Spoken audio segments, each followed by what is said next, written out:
Two types two types of dielectric.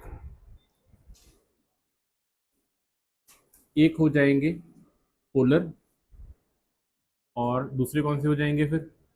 Non polar. Polar and non polar.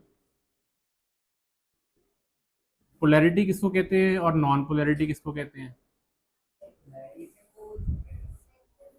Poles, जिसमें poles होते हैं। Poles मतलब polarity, negative polarity, positive polarity, north polarity, south polarity. So polarity वो होता है जिसमें charges अलग अलग हमें नजर आए, दिखें, नेगेटिव पॉजिटिव। और नॉन पोलैरिटी जिसमें नेगेटिव पॉजिटिव तो फिर भी एग्जिस्ट करेंगे, लेकिन वो किसी भी लाइक वो अनबैलेंस नहीं होंगे। मैं आपको डेफिनेशन लिखाता हूँ और क्लियर हो जाएगा। पोलर कौन से होते हैं? So in which the centre of mass of positive charges, in which centre of mass of positive charges do not coincide। थोड़ा सा ही गलत था, कोई बात नहीं। Do not coincide with the center of mass of negative charges, with center of mass of negative charges।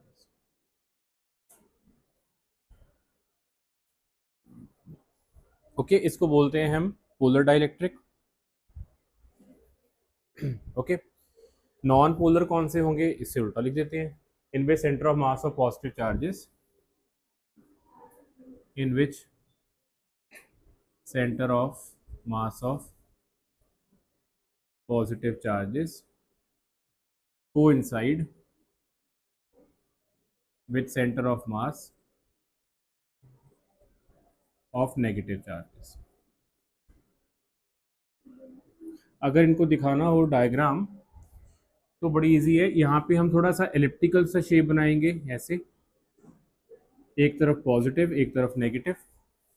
अगर हमें non polar दिखाना होगा तो हम इसको सर्कुलर शेप बनाएंगे और पॉजिटिव एंड नेगेटिव सेंटर में लिख देंगे।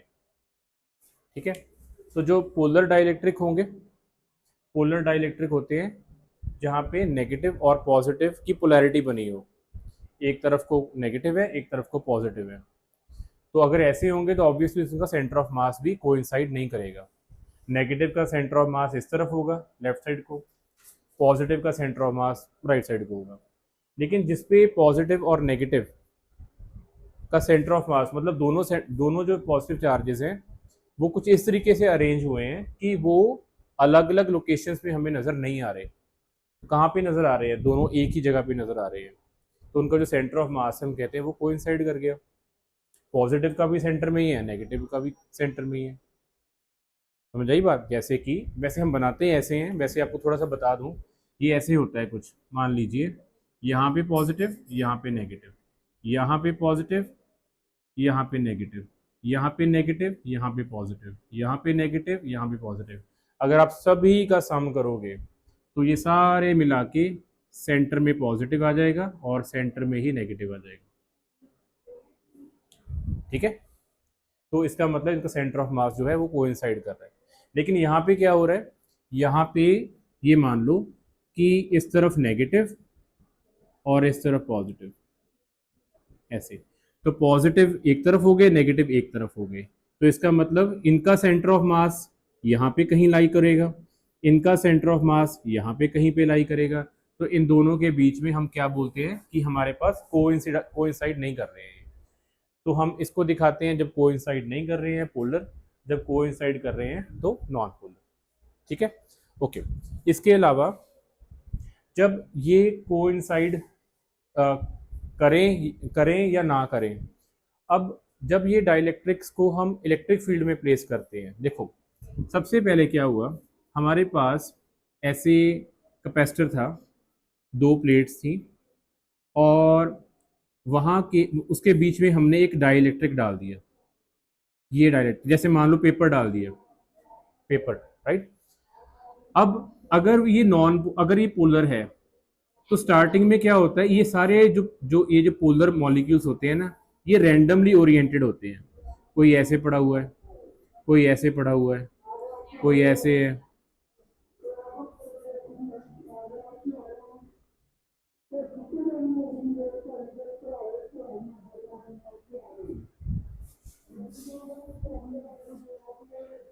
समझ आ रहा है क्या बोल?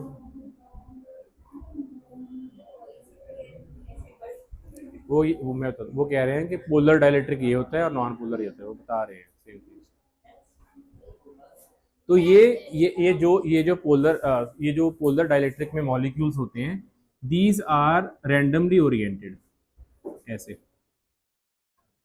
ठीक है। अब जब ये कैपेसिटर पहले पहले ऐसे हैं, राइट, अब हम क्या करने वाले हैं, अब हम इन कैपेसिटर को चार्ज देने वाले हैं। तो जब हम इसको चार्ज देंगे, इसको पॉजिटिव दिया मान लो, इधर नेगेटिव आ गया, ठीक है, तो क्या होगा, बताओ क्या होगा?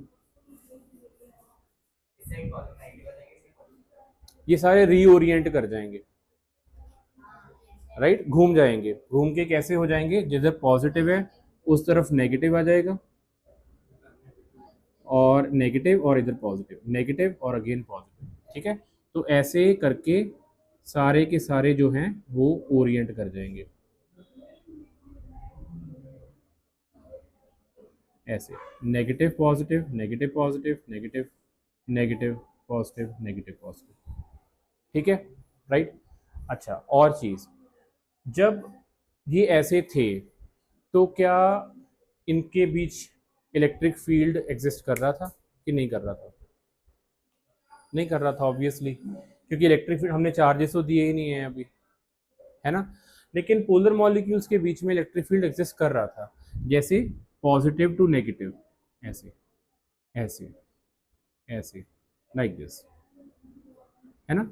लेकिन ओवरऑल इलेक्ट्रिक फील्ड जीरो होगा, क्योंकि इलेक्ट्रिक फील्ड आपको सभी को पता है, it is a scale vector quantity. अगर ये वेक्टर है तो आपको डायरेक्शन भी देखनी होगी, तो इसका मतलब अगर कोई इलेक्ट्रिक फील्ड इस तरफ जा रहा होगा तो कहीं ना कहीं एक और मॉलिक्यूल भी होगा जिसका इलेक्ट्रिक फील्ड उस तरफ जा रहा होगा।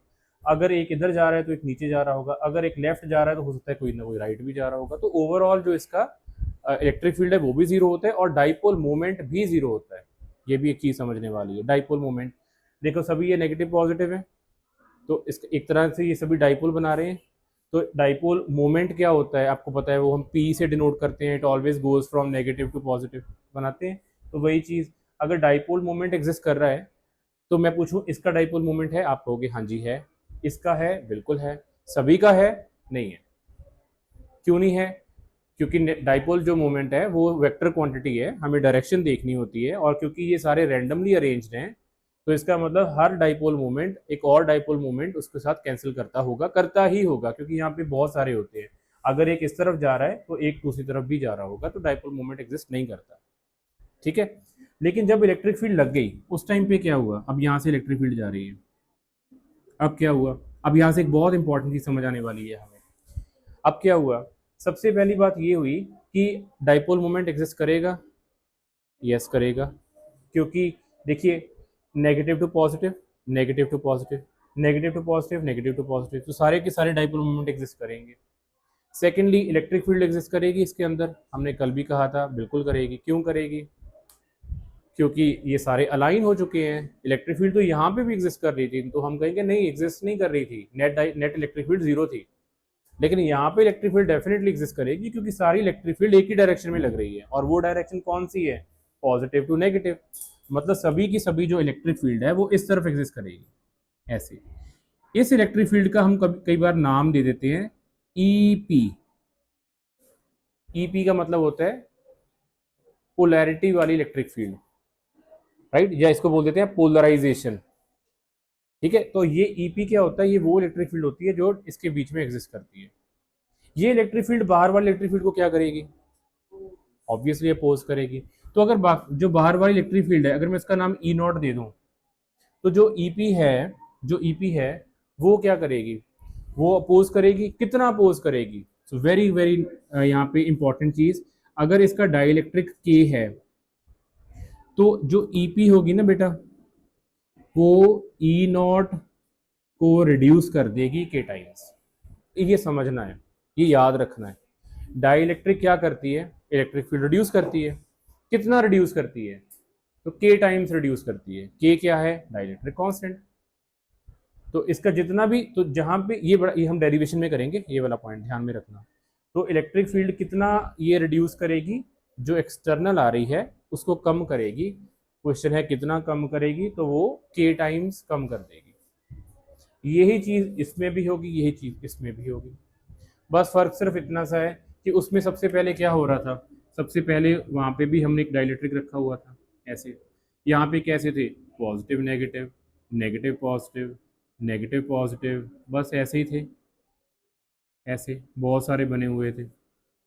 अब बताओ क्या हुआ होगा, जब हमने इसके बीच में चार्ज दे दिया तो क्या हुआ, क्या हुआ होगा, आपको क्या लग रहा है, क्या होगा, अलाइन होंगे। पता क्या होगा, अलाइन तो होंगे ही होंगे, ये थोड़ा सा स्ट्रेच भी कर जाएंगे। वही कल वाली बात, लोकलाइज्ड डिस्प्लेसमेंट। क्या हुआ, जब आपने यहाँ पे पॉजिटिव नेगेटिव दिए, तो जैसे मान लो ये वाला चार्ज है, ये वाला चार्ज को पता क्या हुआ होगा, ये ऐसे हो गया, ऐसे हो गया। मेरे हिसाब से अगर आप थोड़ा प्रैक्टिकली सोचो तो ऐसे हुआ, होना ही चाहिए था, क्योंकि वो like it get stretched electric field के कारण, क्योंकि इलेक्ट्रिक फील्ड आपको हमेशा पता है ऐसे जा रही है। तो वो पॉजिटिव को उधर को जाने की कोशिश, वैसे तो अगर ये कंडक्टर होता ना, तब तो ये पॉजिटिव इधर ही चले जाता और नेगेटिव इस तरफ ही आ जाता। लेकिन क्योंकि ये कंडक्टर नहीं है, आई मीन टू से ये कंडक्टर नहीं, ये डाइलेक्ट्रिक है, तो ये पॉजिटिव बेचारा मूव तो किया, लेकिन लोकलाइज ही मूव किया। ये थोड़ा सा मूव किया, बस कहता मेरी इतनी ही हिम्मत है, मैं और नहीं जा सकता। नेगेटिव कहता मैं इससे ज्यादा नहीं मूव कर सकता।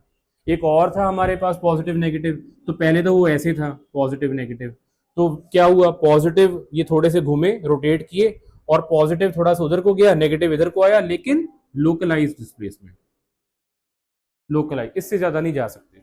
तो बेसिकली वही चीज दोबारा बननी स्टार्ट होगी, ठीक है ना। तो ये भी पॉजिटिव नेगेटिव बन गए ऐसे, ये भी हो गए,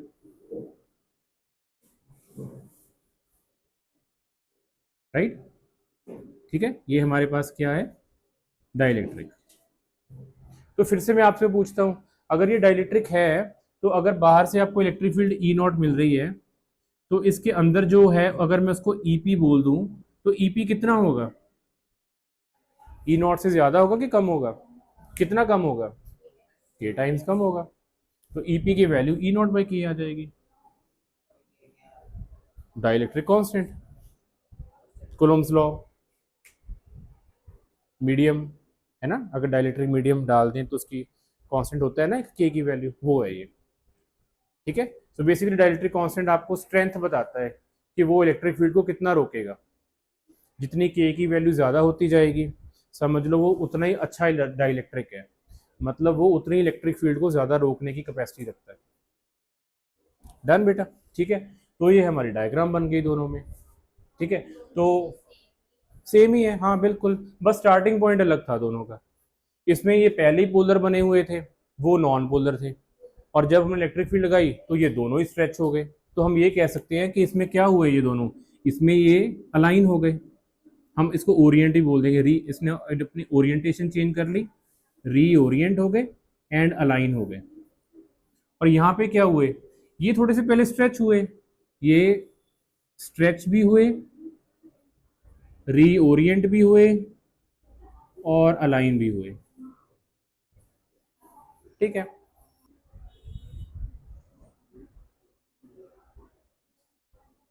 ठीक है बेटा, तो ये कर लो, और साथ साथ मुझे ये भी बता देना कि इसमें पहले डाइपोल मोमेंट इसमें था कि नहीं था, उसमें था कि नहीं था, डाइपोल मोमेंट इसमें एग्जिस्ट कर रहा था कि नहीं कर रहा था।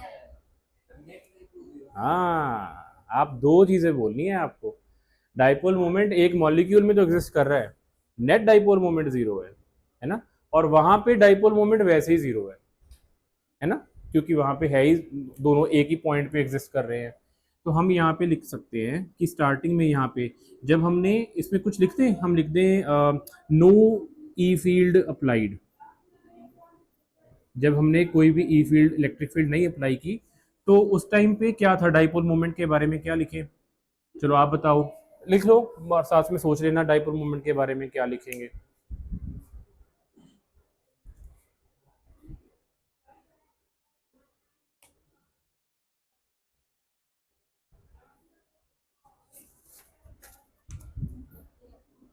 क्यों नहीं आ रही है, क्या हो गया, पता नहीं है। आप तो ऐसे ही हो जैसे ना वो, मतलब कुंभ के मेले में बिछड़े हुए, तो इतने इतना प्यार है आपका, तो फिर आपको पता तो होना चाहिए कि वो क्यों नहीं आ रही है। फोन पे बात नहीं होती है।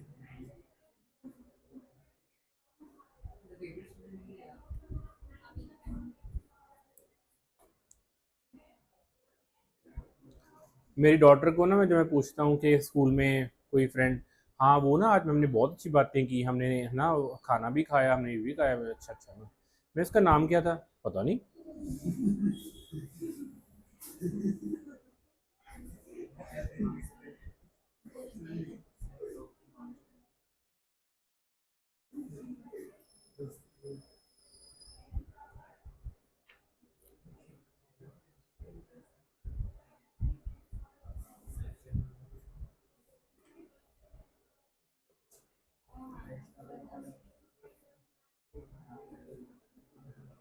ओके, तो हम यहाँ पे ये लिख सकते हैं कि इसका जो डाइपोल मोमेंट है ऑफ ईच मॉलिक्यूल, वो तो एग्जिस्ट करता है, लेकिन नेट डाइपोल मोमेंट जो है इज जीरो। ठीक है, क्यों zero? Due to random orientation, due to random orientation. यहां पे लिख देंगे डाइपोल मोमेंट डेफिनेटली एग्जिस्ट करेगा, डाइपोल मोमेंट एग्जिस्ट। ये कब एग्जिस्ट करेगा? जब हमने इलेक्ट्रिक फील्ड अप्लाई कर दी, इलेक्ट्रिक फील्ड अप्लाई कर दी। और सेकंड केस, इसमें तो डाइपोल मोमेंट एग्जिस्ट करेगा ही नहीं, डाइपोल मोमेंट इज जीरो। तो बेसिकली तो दोनों में जीरो है, यहाँ पे भी नेट डाइपोल मोमेंट जीरो है और वहां पे भी नेट डाइपोल मोमेंट जीरो ही है। और जब ये किया तो ऑब्वियसली यहाँ पे भी नेट डाइपोल मोमेंट एग्जिस्ट करेगा, नेट डाइपोल मोमेंट एग्जिस्ट।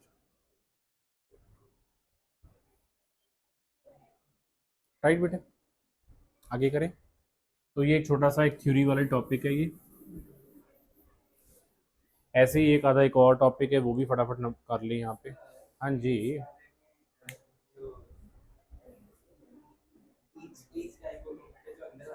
हम्म। हम्म। तो इसमें है कि इसमें? हाँ, तो फिर तभी तो एग्जिस्ट करेगा कि नहीं करेगा? क्यों? डाइपोल मोमेंट कैसे जाता है हमेशा? Negative to positive. तो नेगेटिव टू पॉजिटिव यहाँ पे भी है, नेगेटिव टू पॉजिटिव इधर भी यही है, तो हर बार ही नेगेटिव टू पॉजिटिव उधर ही जा रहा है। इलेक्ट्रिक इसके साथ मत कंपेयर करो, ये इलेक्ट्रिक फील्ड है। मैं सिर्फ डाइपोल मोमेंट की बात कर रहा हूँ। डाइपोल मोमेंट हमेशा नेगेटिव टू पॉजिटिव ही जाता है ना बेटा। तो ये पहला भी कह रहा है उधर को, दूसरा भी कह रहा है उधर को, ये सभी कह रहे हैं उस तरफ को डाइपोल मोमेंट जाएगा, तो फिर एग्जिस्ट करेगा। ठीक है, okay. Next is called as polarisation density. Polarisation density, polarisation density. तो ये देखो वही आ गया, पोलराइजेशन डेंसिटी। इसकी डेफिनेशन पता क्या है जो हमने कल कहा था? Induced dipole moment per unit volume. जहां पे डेंसिटी आ गया वहां पे पर यूनिट वॉल्यूम कर देंगे। Induced dipole moment per unit volume is called as polarisation density.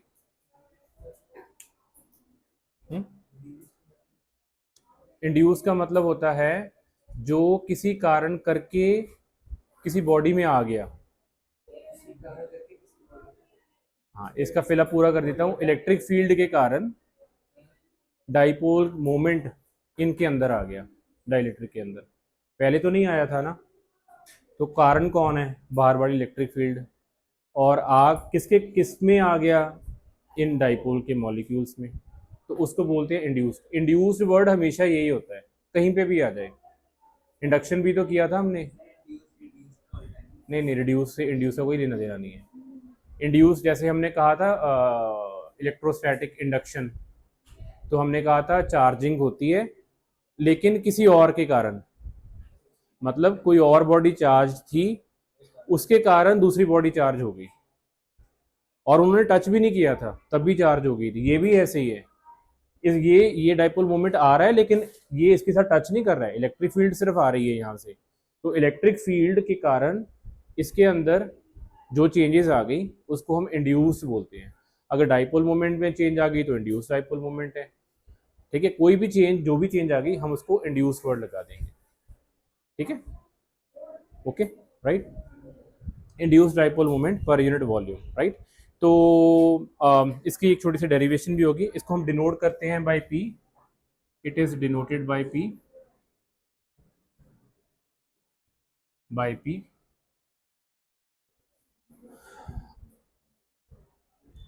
Okay, इसका फॉर्मूला कैसे डिराइव करते हैं? तो फटाफट इसको कर लें क्योंकि ये बहुत ज़्यादा इंपॉर्टेंट तो नहीं है ये। तो right down, sigma P is equal to Q P upon A. यहाँ पे सिग्मा पी का मतलब क्या है?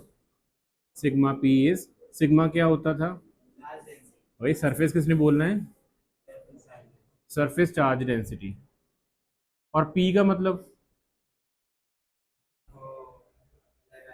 हाँ मतलब डाइलेक्ट्रिक के अंदर ड्यू टू पोलराइजेशन। ठीक है, मतलब डाइलेक्ट्रिक, मतलब कि ये कौन सा सिग्मा, इसका सिग्मा जो ये जो बाहर वाली प्लेट्स हैं, नहीं, इसका सिग्मा जो अंदर डाइलेक्ट्रिक वाला है। ठीक है, तो उसको हम लिख रहे हैं, तो sigma P is the surface charge density due to polarisation, due to polarisation of dielectric.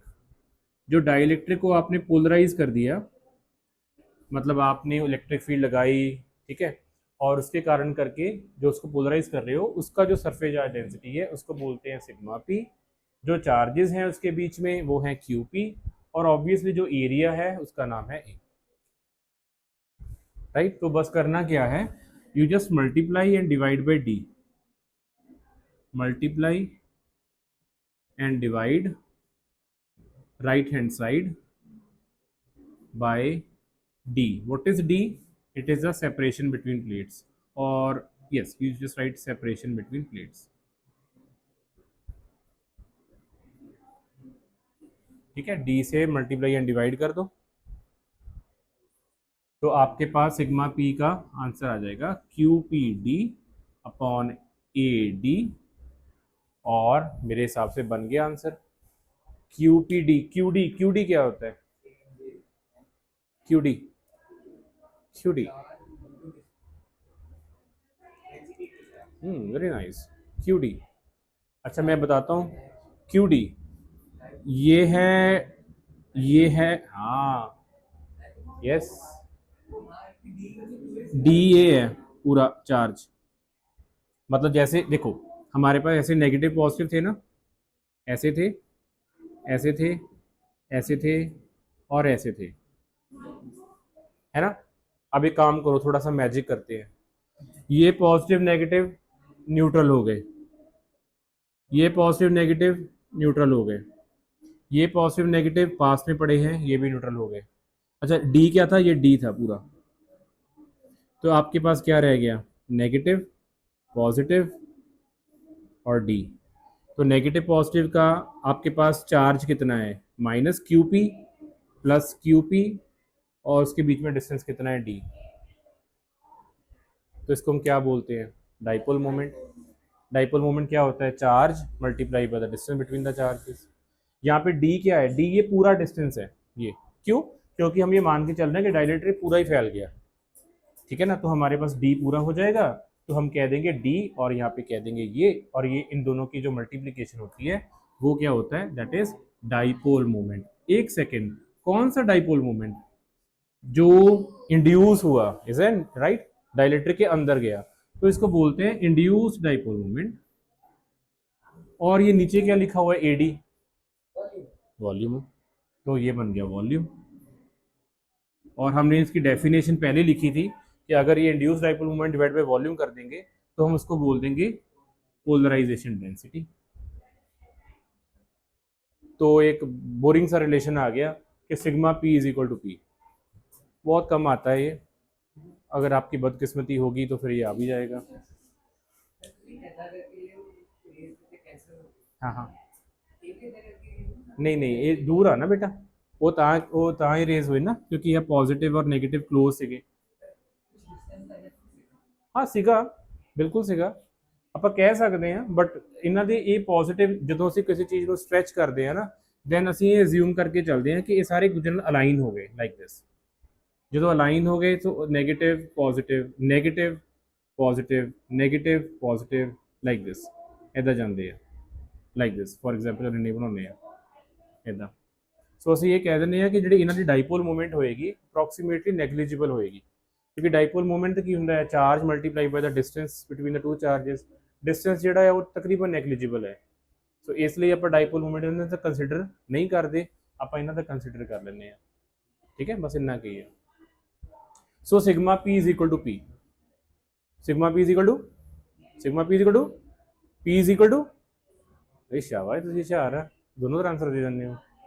Anika sigma P is equal to P क्या होता है?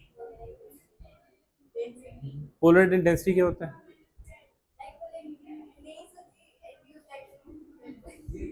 अच्छा अच्छा, आपको इंग्लिश आती है? बस मैं यही चेक कर रहा था। Good, okay. चलिए अभी हम थोड़ा सा मेन टॉपिक पे आ रहे हैं, तो ये तो बस वैसे ही आपको थोड़ा फ्रेश कर रहे थे। अब आए दो डेरिवेशंस, दोनों ही इंपॉर्टेंट, बॉडी खतरनाक, बड़ी इजी नो डाउट, लेकिन बहुत इंपॉर्टेंट वाली। वो क्या है? चलो स्टार्ट लिख ही लेते हैं, फिर उससे करते हैं। Just write down. पहली डेरिवेशन है हमारे पास, अगर हम एक डाइलेक्ट्रिक स्लैब डाल दें, सो राइट डाउन, कैपेसिटेंस क्या होगी? Capacitance of A parallel plate, ये पेज नंबर बता दूं आपको, 18 है ये, क्वेश्चन नंबर 35 बहुत इंपॉर्टेंट है ये, छोड़ के मत जाना, दोनों में से एक आती है, या न्यूमेरिकल या derivation. Okay, capacitance of A parallel plate capacitor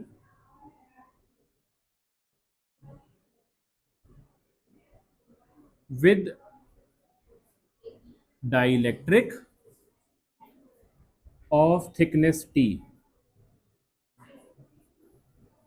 तो अब हम आगे आपको याद हो तो कैपेसिटर के बीच में, साहिब सिंह जी, कैपेसिटर के बीच में हम हमेशा एयर रखते थे, एयर ही होती थी, है ना। एक्चुअल में एयर की जगह अब हम एक डाइलेक्ट्रिक डालने लगे हैं, मतलब हमने कैपेसिटर लिया, उसके बीच में हमने कोई प्लास्टिक या कागज़ रख दिया, उसका फ़ायदा होगा कि नुकसान होगा, ये हमें देखना है। ठीक है, तो हम क्या कर रहे हैं, हमारे पास ये दो प्लेट्स हैं, इसके बीच में हमने ये एक डाइलेक्ट्रिक रख दिया, ये वाला।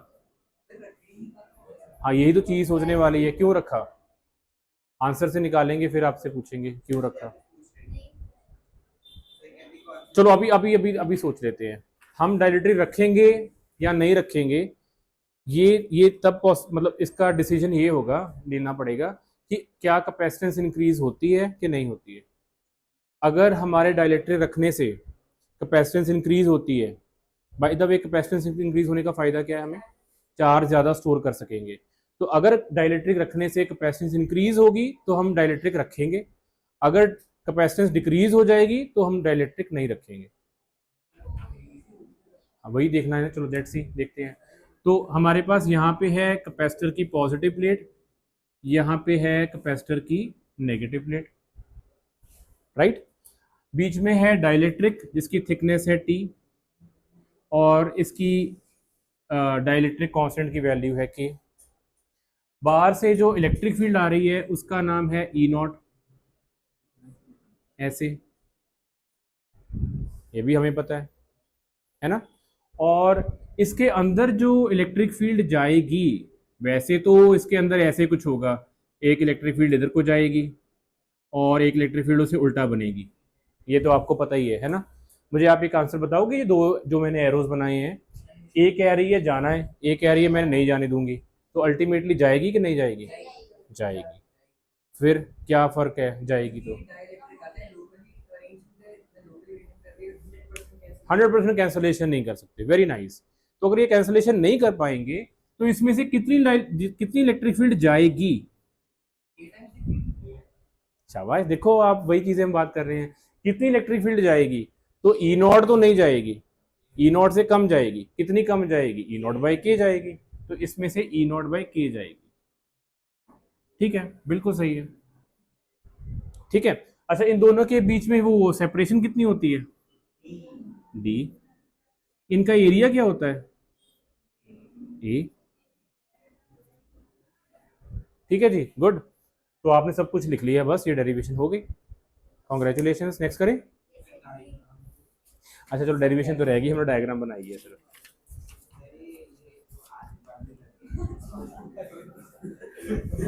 बेटा कौन सा आजू और कौन सा बाजू, ये वाला आजू,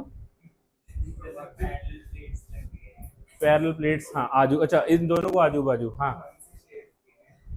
ओए क्या हो गया, ये ना बीच में मुझे लग रहा है कुछ सोने की आदत है रितेश। अच्छा ये देख, ये देख, ये देख, मैंने अब मैकेनिकल इंजीनियरिंग मेरी काम आ रही है यहाँ पे। ये देख, बन गई प्लेट।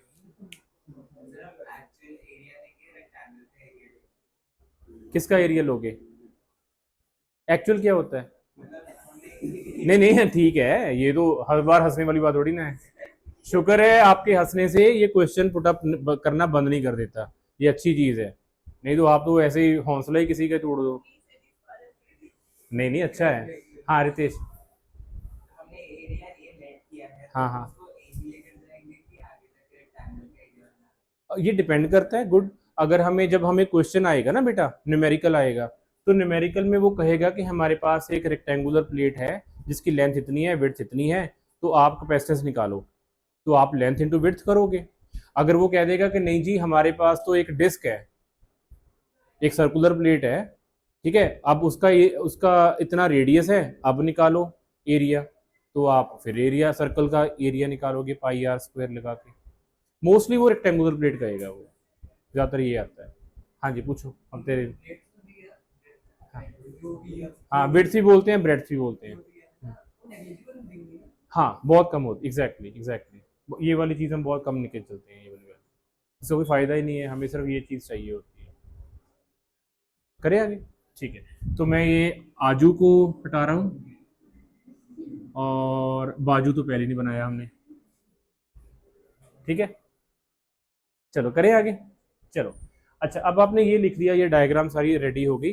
तो अब आप मुझे बताओ कि पोटेंशियल डिफरेंस बिटवीन, अगर मुझे potential difference between the plates लिखना हो, potential difference between the plates, तो वो कितना होगा, potential difference between the plates कितना होगा। By the way potential difference का फॉर्मूला हमने किया था कि potential difference is always equals to, अगर पोटेंशियल का मुझे इलेक्ट्रिक फील्ड के साथ रिलेशन देखना हो, आपको किसी को याद है, तो क्या होता था, क्या हो गया आपको, पोटेंशियल डिफरेंस और इलेक्ट्रिक फील्ड, तो वो होता था ई आर वाला, ई इंटू डिस्टेंस। ठीक है, ये याद रखना है, potential difference is equal to E into distance, E D, है ना। तो अब यही करने वाले हैं यहाँ पे, देखो कैसे करेंगे। मैं आपको पूछ रहा हूँ कि potential difference between these two plates क्या होगा, तो बड़ा इजी है, देखो क्या होगा, v इज इक्वल टू, अब हमें ईडी करना है, मतलब ई इंटू डिस्टेंस करना है। आपको सिर्फ मुझे ये बताना है कि कौन सा ई और उसका कौन सा डी, कौन सा डिस्टेंस। जैसे कि अगर मैं ई नॉट की बात करूं, तो E naught into which distance, are you sure,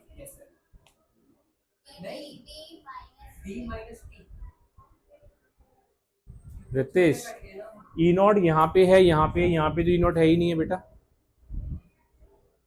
यहाँ पे ई नॉट नहीं है, कुछ और है। तो ई नॉट यहाँ पे है और यहाँ पे है, तो इन दोनों के बीच में डिस्टेंस कितना है। हाँ तो फिर उसकी बात करेंगे आगे जाके, अभी तो मैं सिर्फ ई नॉट की वैल्यू बोल रहा था ना Napreet, E naught multiply by, Napreet सोना नहीं है, दिमाग के दरवाजे क्लोज नहीं करने। सो डिस्टेंस पूरा डी है, टी कट दो बिचों, right, so you will get this distance which is D minus T. Okay, तो हमारे पास आ जाएगा E naught into D minus T. Done. Plus plus की माइनस, आप ई नॉट प्लस क्यों करेंगे, सेम डायरेक्शन में है। देखो ई नॉट की बात होगी ना, अब इसकी बात करने वाले हैं, दोनों सेम डायरेक्शन में है ना, तो प्लस। चलो अब नवप्रीति बताएगी, ई नॉट बाई के इंटू विच डिस्टेंस, टी। देखिए जाग आ गई ना थोड़ी जी। सो ई नॉट बाई के मल्टीप्लाई बाई टी, राइट बेटा। ठीक है जी, अब इसको सॉल्व कर लो बस। बताओ, ब्रैकेट सॉल्व करो, E naught D minus E naught T plus E naught by K T. पता नहीं मैंने क्या कर दिया, जरूरत तो थी नहीं, फिर भी वही करने वाला हूँ। ई नॉट कॉमन निकाल दो, यहीं से निकाल लेते। D minus T plus T by K, T by के। ओके,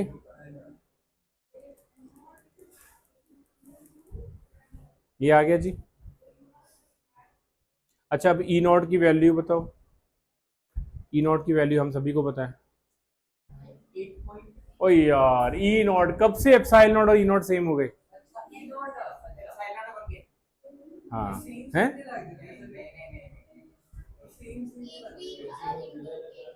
देखो बहुत बारी हो गया आपसे, मैं पूछ रहा हूँ इलेक्ट्रिक फील्ड इसके अंदर कितनी होती है। हम पता कब के कर रहे हैं, जब से हमने गॉस थ्योरम शुरू की थी। ई नॉट की value sigma upon epsilon not,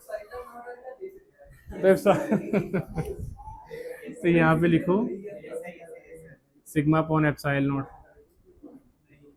आप कल को जब, देखो ये मेरी बात सुनो, जब आप कल को भगवान करे आप अच्छे अपनी अपनी पोजीशन पे चले गए, कोई इंजीनियर बन गया, कोई डॉक्टर बन गया है ना, मान लो कि डॉक्टर बन गया ना, तो जब मैं कहीं आपके पास आया तो आप मेरे से पूछोगे कि भाई क्या बीमारी है, क्या प्रॉब्लम। मैं आपसे पूछूंगा पहले बीमारी छोड़ो, पहले मुझे ये बताओ इन दोनों के बीच में इलेक्ट्रिक फील्ड कितनी थी। ठीक है, तो तब भी आपको याद रखना है ये हमेशा sigma upon epsilon not.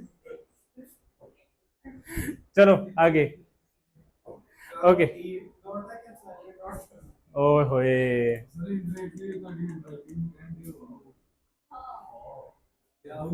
Attack on my handwriting, ये ई है, ये एप्सिलॉन है। ठीक है, ओके फाइन। अच्छा sigma upon epsilon not, right. अच्छा सिग्मा की वैल्यू बोल दो, Q A, sigma is equal to, sigma is equal to Q A. ठीक है, तो यहाँ पे रख दो, बोलो क्या आएगा, Q A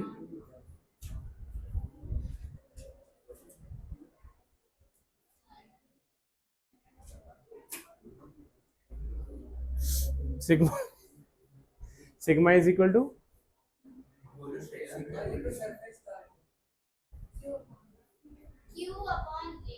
sigma is equal to Q upon A. अभी कोई बात नहीं, अभी हम सेकंड चैप्टर कर रहे हैं, अभी तो हमें और कितने करने हैं, बस मैं समझ रहा हूँ क्या होने वाला है। सो क्यू अपॉन ए,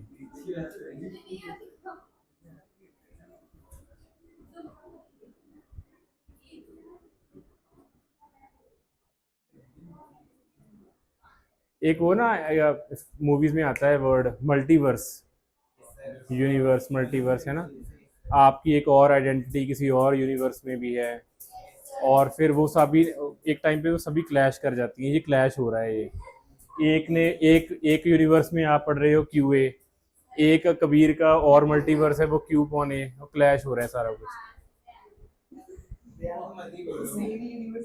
चलो जी आ गया बेटा, डन राइट। ये आ गया v is equal to Q upon A epsilon not, right. तो फाइनली अब बताओ c, तो c, अच्छा फिर से नपरी फिर बताएगी, देखो नपरी सो रही है तो नपरी बताएगी। नपरी c का फॉर्मूला क्या होता है, capacitance, simple formula, general formula. हाँ, वो पोटेंशियल के साथ कुछ होता है। कॉल करो अपनी वो मल्टीवर्स वाली आइडेंटिटी को। आ रहा है, शाबाश शाबाश, गुड। हाँ आ गया, एक मिनट, सॉरी वो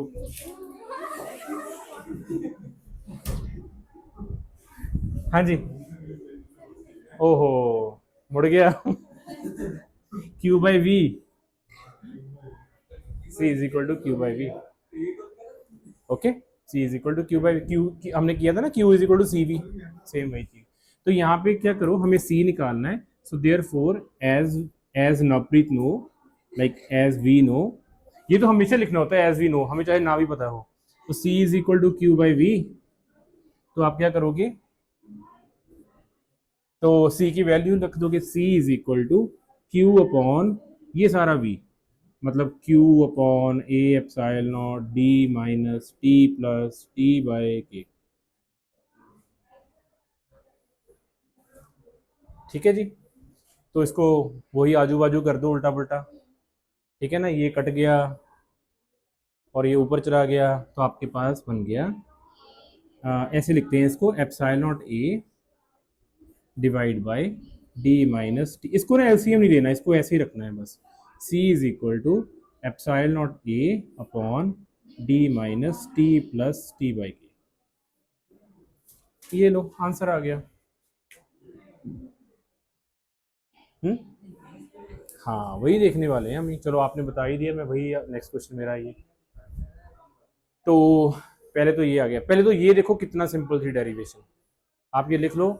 हम तो हंसी मजाक में फटाफट करते जा रहे हैं, कुछ भी नहीं है यहाँ पे डेरिवेशन में। हमने सिर्फ, आपको ये लाइन याद होनी चाहिए पहली वाली, v क्या होता है, तो v होता है e इंटू डिस्टेंस। जो e है वही डिस्टेंस ले लो, जब आपने ई नॉट लिया तो डी माइनस टी ले लो, जब आपने ई नॉट बाई के लिया तो थिकनेस डिस्टेंस टी ले लो, है ना।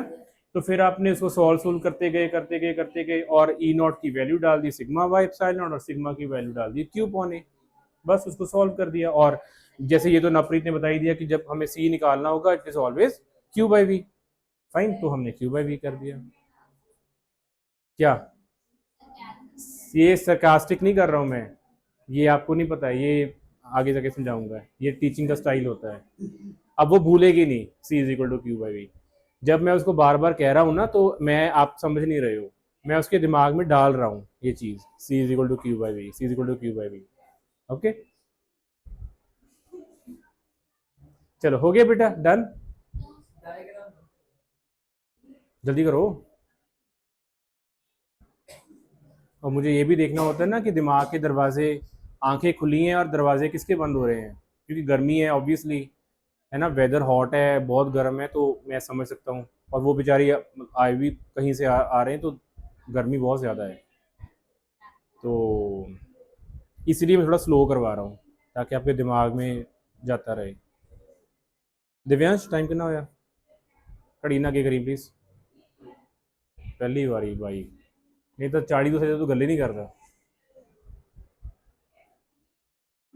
हो गया, डन है, ठीक है। अब क्वेश्चन वही वाला आया कि ये जो हमने आंसर निकाला, इससे कैपेसिटेंस इंक्रीज हुई कि डिक्रीज हुई, कैसे?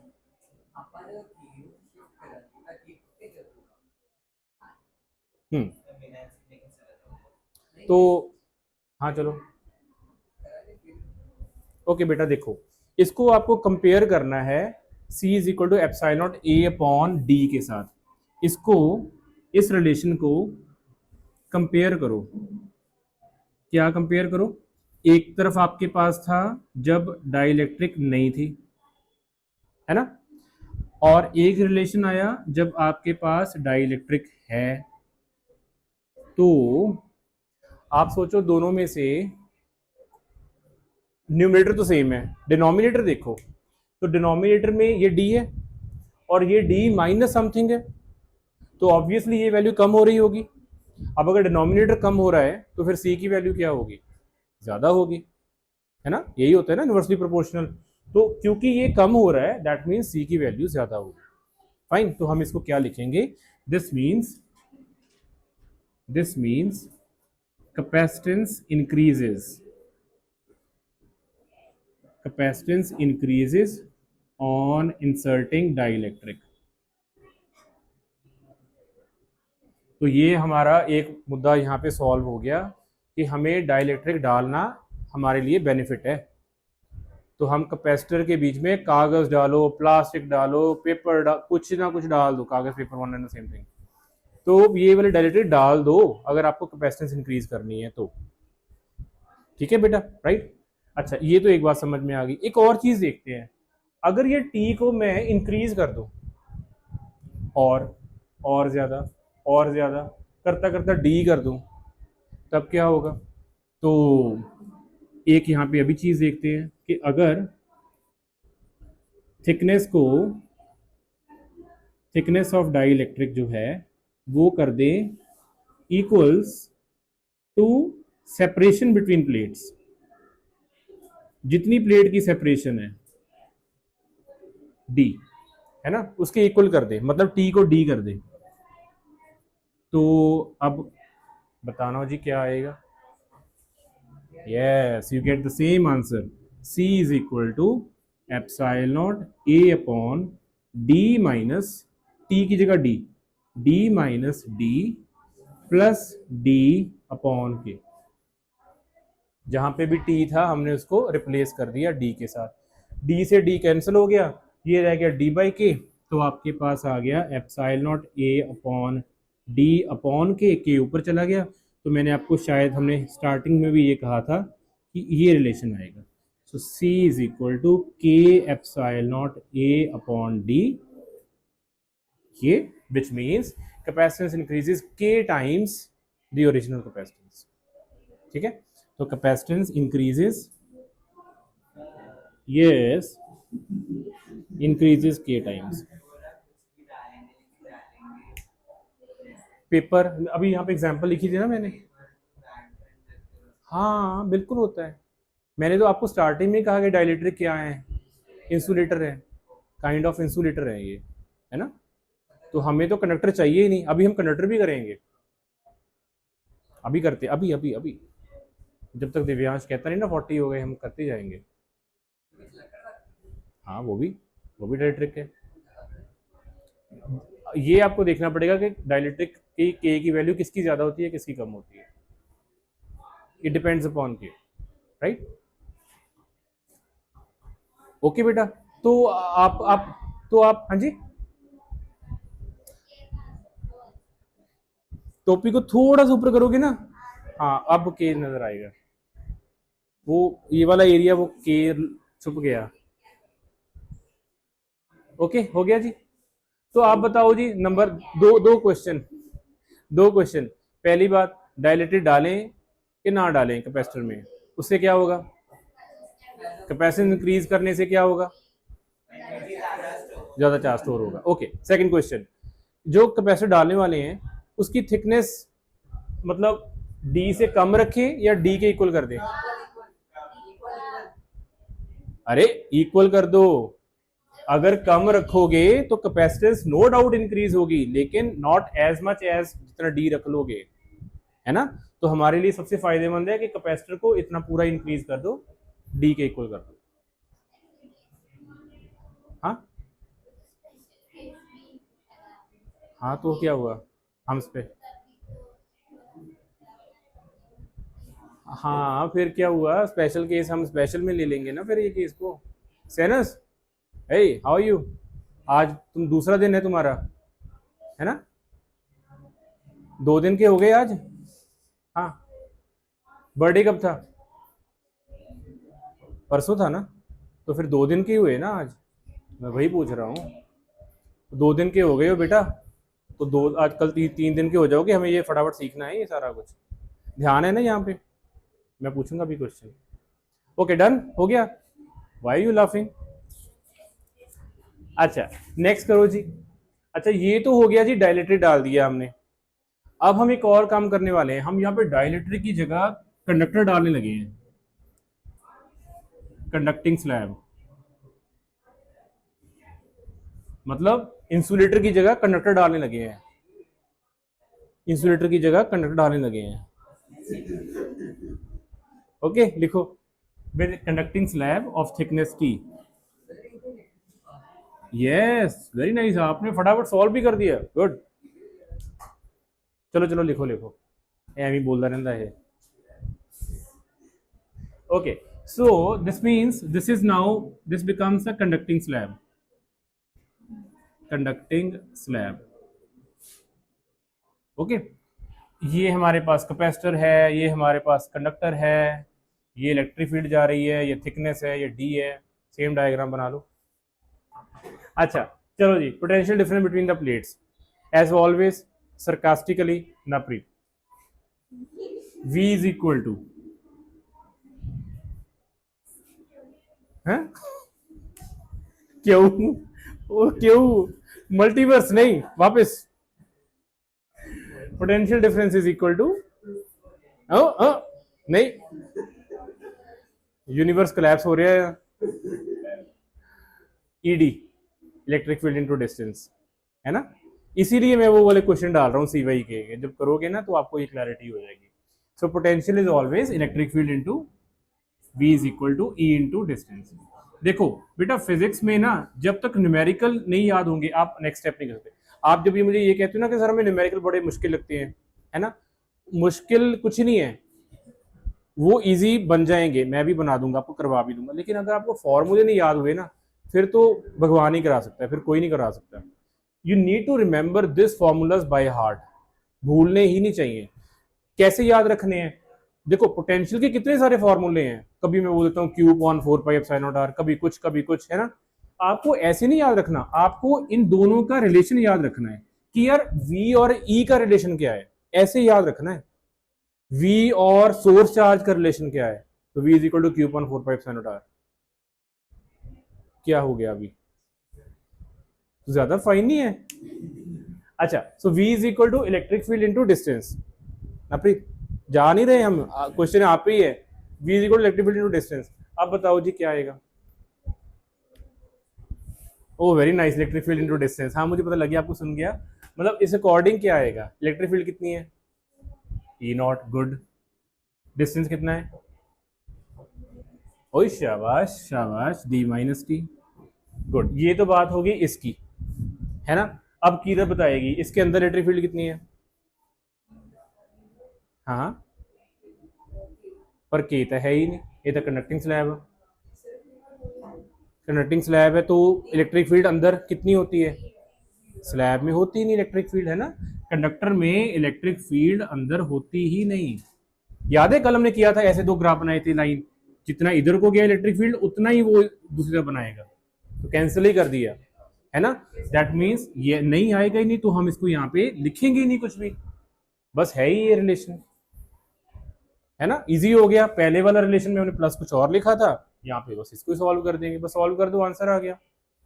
तो V is equal to E no, solve क्या करना है इसमें, करें क्या, अब क्या करें नेक्स्ट स्टेप, पहले क्या किया था, पहले क्या किया था आपने, जब आपने E नॉट को कॉमन निकाला था फिर क्या किया था, इलेक्ट्रिक फील्ड की वैल्यू लिखी थी, है ना। तो बेटा इलेक्ट्रिक फील्ड यहाँ पे कितना होता है, प्लेट के अंदर इलेक्ट्रिक फील्ड कितना होता है, कोई नहीं यार फोन छो, हाँ मुझे पता है रिकॉर्डिंग के लिए, okay fine. So electric field is equal to, Napreet once again, electric field कितनी होती है, सिग्मा अपॉन एप्सिलॉन नॉट, तो यहाँ पे लिख देंगे sigma upon epsilon not D minus T. अब नेक्स्ट क्वेश्चन आ रहा है सिनस, वंस अगेन दूसरा दिन, सिग्मा की वैल्यू, सिग्मा कितना होता है, सरफेस चार्ज डेंसिटी, यार बता दे, दूसरा दिन है तेरा, पहला दिन निकल गया, आज 2 दिन का हो गया तो। Sigma is equal to, sigma is equal to, यार इसने कहा नहीं था QA, मैं कह रहा था Q/A होगा, है ना। सिग्मा इज इक्वल टू, याद रखो यार ये चीजें, sigma is equal to Q, यही होता है, सिग्मा कुछ और होता ही नहीं है, हमेशा यही होता है Q/A, है ना, इसका एक ही फॉर्मूला है। तो यहाँ पे आ जाएगा Q/A epsilon not A D minus T, ये आ गया V। अब क्या करें, चलो अब अनिका को पूछ लेते हैं, V की वैल्यू आ गई, अभी हमें निकालना क्या था, कैपेसिटेंस निकालना था, उसका फॉर्मूला जैसे हम लिखते होते हैं V no C is equal to Q/V, तो Q अपॉन ये V का फॉर्मूला डाल दो, therefore C is equal to Q upon Q upon epsilon not A D minus Q. Q से क्यू कैंसिल, एप्सिलॉन नॉट ऊपर चला गया। तो अब हमें अभिनंदन साहब बताएंगे कि हमें कंडक्टिंग स्लैब डालनी चाहिए थी कि नहीं डालनी चाहिए थी, कैपेसिटेंस इंक्रीज हुई कि डिक्रीज होगी। जितनी जल्दी आंसर मत देना, सोच के। ये फार्मूला है, वैसे फार्मूला ये होता है, वैसे फार्मूला ये होता है। अब ये हुआ तो कैपेसिटेंस पहले पहले जब हमने डायलेक्ट्रिक डाला था तब कैपेसिटेंस इंक्रीज हुई थी। अब क्या होगा? हाँ, क्योंकि पहले इंक्रीज हुई थी इसलिए अब डिक्रीज होगी। इथों की देख रहे हैं बेटा, इतने किहड़ा पता लगना भी स्लैब की कह रही है। इन्हें कुछ नहीं कहना, इन्होंने कहना just just focus on these two equations. तो पहले सी ये था, अब सी ये है, तो ये वाली वैल्यू इससे ज्यादा है कि कम है? कैसे? क्योंकि सर ज्यादा कुछ लिखा है आपने। बोल अभिनंदन, देख तू फोकस नहीं कर रहे हैं। मैंने ये पहले बताया था आपको अभी कैसे, ये देखो यहाँ पे लिखा भी था। पहले क्या था डिनोमिनेटर में डी, अब इतने ऊंची क्यों बोल रहे हैं? यहाँ पे था डी डी, यहाँ पे था D minus something, D minus something. तो जब यहाँ पे डी माइनस समथिंग हुआ तो डिनोमिनेटर कम हो गया। हाँ जी सर। तो ये तो जब ये कम हुआ तो ये सी बढ़ गया। अच्छा इधर देख, ध्यान दे। तो जब डिनोमिनेटर कम हुआ तो सी इंक्रीज हो गया। जब डिनोमिनेटर कम होगा तो सी इंक्रीज ही होगा। ये कम होगा तो ये इंक्रीज होगा। मैथ्स में ऐसे कहते हैं, ये कम हो ये डिक्रीज होगा तो ये, पता है आपको ऐसे होता है। c is equal to 10/5, c is equal to 10/2। Okay, ये 5, ये है 2, ऊपर न्यूमिनेटर दोनों का सेम है। ठीक है, अच्छा 2 क्यों लिख रहा हूं, ये लिखता हूं मैं 5 - 3। ओके, ये 5 है, ये 5 माइनस समथिंग है।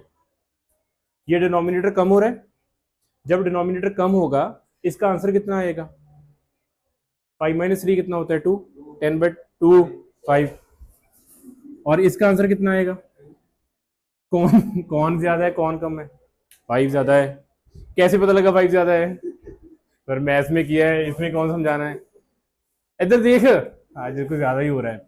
देखो बेटा, देख देख देख सुन, जब डिनोमिनेटर कम होना शुरू हो जाएगा तो सी की वैल्यू इंक्रीज होनी शुरू हो जाएगी, inversely proportional. Lesser the value more will be C. ठीक है, lesser the value D minus something, lesser यहाँ पे डी था, यहाँ पे D minus something, lesser the value more will be C. D D minus T, lesser the value more will be C. Fine, तो यहाँ पे सी इंक्रीज होगा जब आप कंडक्टिंग स्लैब डालोगे। तो यहाँ पे लिखो, so conduct capacitance increases with insertion of conducting slab। Divyansh बेचारा कुछ नहीं बोल रहा। Good good good one, good one. Capacitance capacitance, oh यार दिव्यांश तो वैसे ही ना वो टारगेट पे आ गया। मतलब दिव्यांश कल को अगर मतलब वही चीज दोबारा से मान लो कोई वो इंजीनियर बन गया है ना, कोई बहुत हाई पोस्ट पे पहुंचा है, तो अगर मान लो मेरा कोई फोन आ गया, सर 40 5 40 हो गए, 6 40 हो गए sir. Okay, capacitance increases with the insertion of dielectric और with the insertion of conducting slab. तो इसका मतलब चाहे आप डाइलेक्ट्रिक स्लैब डालो और चाहे आप कंडक्टिंग स्लैब डालो, दोनों से कैपेसिटेंस इंक्रीज ही होती है। ओके, अब इसका लास्ट बस यही पार्ट है। अगर इसको हम यहाँ पे ये देखना, अगर हम टी को इंक्रीज कर दें, यार बाद में कर लेना, यहाँ पे देखो तो हाथ मिलाने लग पी होने 10। इफ टी इंक्रीजेस तो यहाँ पे लिखो, if T becomes D, if thickness of slab is becomes equal to separation between plates. अब बताओ क्या होगा,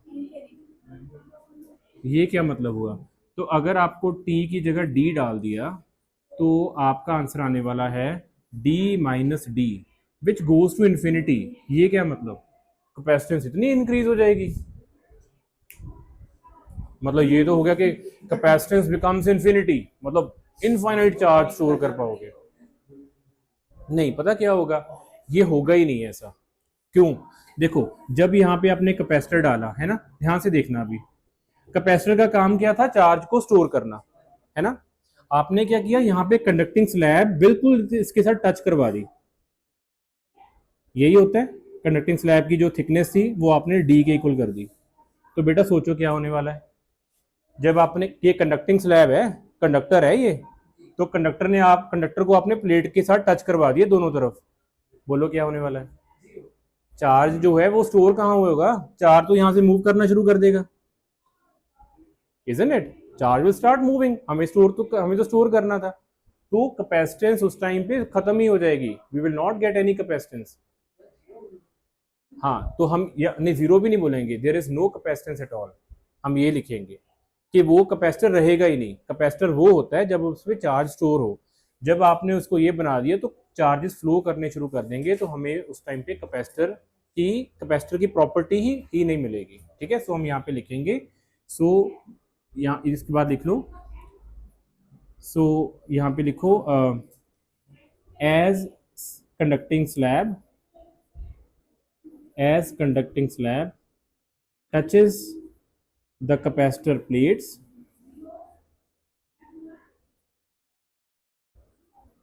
तो क्या होगा? Charges starts to move from positive to negative plate, positive to negative charges move करना शुरू कर देंगे। सो कैपेसिटर प्रॉपर्टी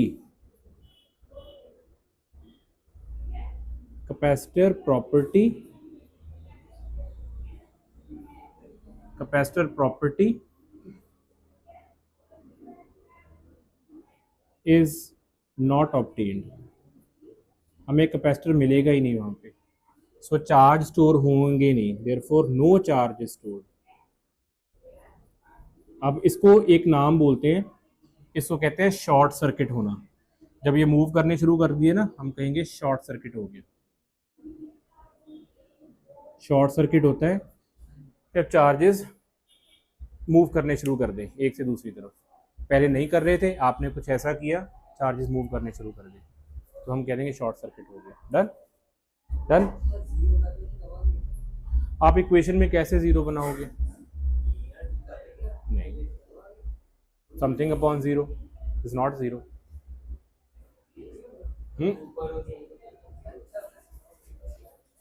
ओके बेटा, तो आज थोड़ा सा फटाफट समराइज कर लो। एक नंबर एक,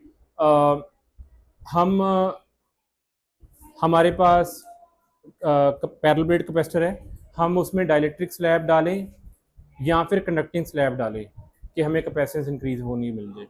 दोनों में दो कुछ भी कर सकते हैं। ठीक है, अगर हम डाइलेक्ट्रिक स्लैब डालते हैं जिसकी थिकनेस टी है, तो हमें कितनी कैपेसिटेंस मिलती है? पहले कितनी मिलती थी? Epsilon not A upon D. अब कितनी मिलेगी? Epsilon not A upon D minus T plus T upon के। ये आपको याद रखना होगा, D minus T plus T upon के। अगर मैं थिकनेस जो है वो बढ़ा के डी के इक्वल कर दूं स्लैब में, तो हमें कितनी कैपेसिटेंस मिलेगी? के times epsilon not A upon D. Fine. और अगर हम कंडक्टिंग स्लैब डाल दें जिसकी थिकनेस टी हो, तो नहीं, अगर थिकनेस टी हो कहाँ गया? तब इतनी मिलेगी, epsilon not A upon D minus T. Is it okay? कुछ रह गया? डन। वैसे एक जाते थे, एक बात बताना, इसकी कैपेसिटेंस ज्यादा है कि उसकी कैपेसिटेंस ज्यादा है? मतलब डाइलेक्ट्रिक की थिकनेस, दोनों को कंपेयर करो, इसको और इसको, सोच लो। यार इजी है, इसमें डी माइनस टी ये तो सेम हो गया। अब बात सिर्फ इसकी रह गई, ये है प्लस समथिंग, कुछ भी है, प्लस है ना, तो इसका मतलब ये वाली वैल्यू इंक्रीज हो रही है।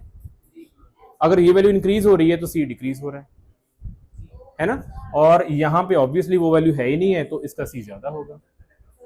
हाँ, कंडक्टर जो है वो ज्यादा करता है, उससे ज्यादा करता है, ठीक है। लेकिन कंडक्टर हम इसीलिए प्रेफर नहीं करते कि कहीं वो टच ना कर जाए, टच कर गया तो खत्म हो जाएगा, शॉर्ट सर्किट हो जाएगा। ओके, कर सकते हैं, करते भी हैं, but both are preferred in either of the ways. हो गया, डन। चलो बाकी कल करते हैं।